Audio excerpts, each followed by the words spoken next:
I'm Dr. Stephanie Bangs, the owner and dentist here at Pecan Park Dental.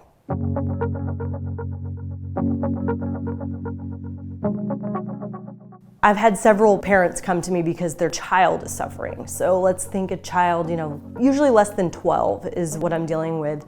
Sweet spot is somewhere between that like age 6 or 10, 11. And some of them are saying, hey, my child sleeps with their mouth open and snores all night long, or wets the bed, not even just one time a night, but multiple times a night, kind of hopping between beds in the house, wetting the bed everywhere. It's embarrassing, it's disruptive. So I do use on a lot of those kids what's called a Vivos guide, and it's an orthotic. So think about if your child were sucking on a pacifier or a thumb all the time, what do you think that their mouth is gonna look like? Their mouths are like Play-Doh, so it just molds right over that. Well, now I've got a super tiny garage that tongue doesn't have any place to get up and out of the way when they're sleeping.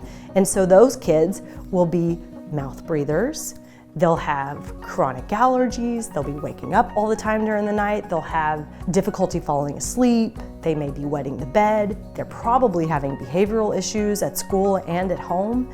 It's just this like horrible storm. And the root cause is they're not able to breathe at night while they're sleeping or even really during the day. And so you put them in an orthotic, now not their thumb, but one that's more U-shaped like their jaw is supposed to be. And you have them sleep in that. And so that does a couple of things for me, at least initially. It's training the tongue to get where it's supposed to be, which is out of the back of your throat, up towards the roof of your mouth. It also helps to grow that jaw out, because now we're not at a thumb stage, we're at a big U shape, and so it's gonna get that jaw where it needs to be.